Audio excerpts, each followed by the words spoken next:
So welcome to the spoiler-free review for Deadly Detention. I say spoiler-free because the movie does a very good job in ruining the ending for you anyway. So Deadly Detention is a 2017 teen slasher film directed by Blair Hayes. First things first, let's get this out of the way. This is not a good movie. The purpose of this review is to ascertain whether this movie hits that sweet spot of so bad that it's good, or whether it's just plain bad. So Deadly Detention is a teen slasher film about 5 students who are on Saturday detention in prison because of a possum infection in their school. It's almost like Breakfast Club meets teen slasher. We have Lexi, the pretty girl, who is not dressed for detention, Jessica, the sporty student, we have Barrett, the pretty boy, Kevin, the gay student with his Bible which he takes everywhere, and Taylor, who is the oddball. They are accompanied by their sex-starved headmistress, Mrs. Presley. Mrs. Presley turns up with a picture of her cat and an award trophy for some reason. After confiscating the students' phones, she also goes through Barrett's phone and takes a long look at his topless pictures. So as the students start to write their punishment essays for detention, they hear their headmistress scream. When they approach her door, there's blood seeping from below. So they're now in a position where they have to put aside their differences to find a way out of this prison. And as they walk through prison in the daytime, they hear a ghostly voice.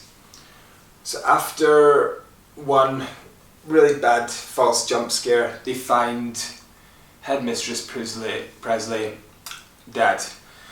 They force Lexi, who's been very clear throughout the movie that she doesn't like the headmistress, to say a few words in her honour, which was a super awkward scene, to say the least.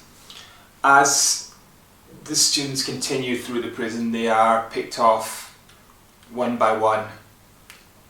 All of them are killed off screen, unfortunately. You see the camera approach them and then the deed is done off screen.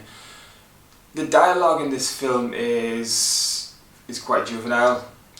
Special pass marks go to Jessica's pep talk, which wasn't very good, and then for some reason she wanted a 9 count and everybody started to disperse.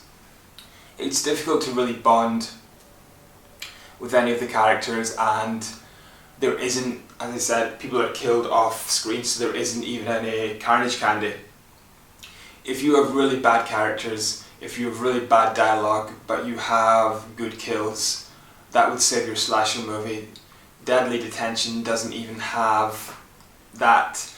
It's very inoffensive, and it's not a movie that I hate in any way, but with no gore, no tension, no jump screens, no good characters, and no real comedy, you wonder how this film was actually green-lighted and what the director was trying to achieve.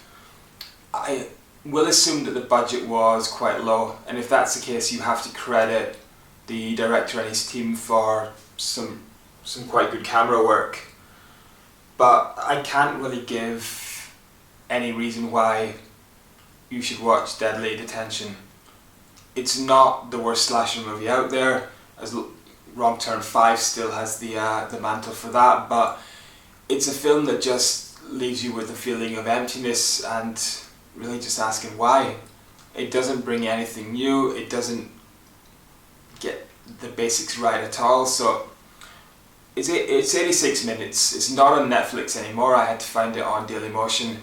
If you want to give it a go, please give it a go, but there is really not much to this film, so I certainly can't recommend that you go out and watch it. So I would say skip this movie.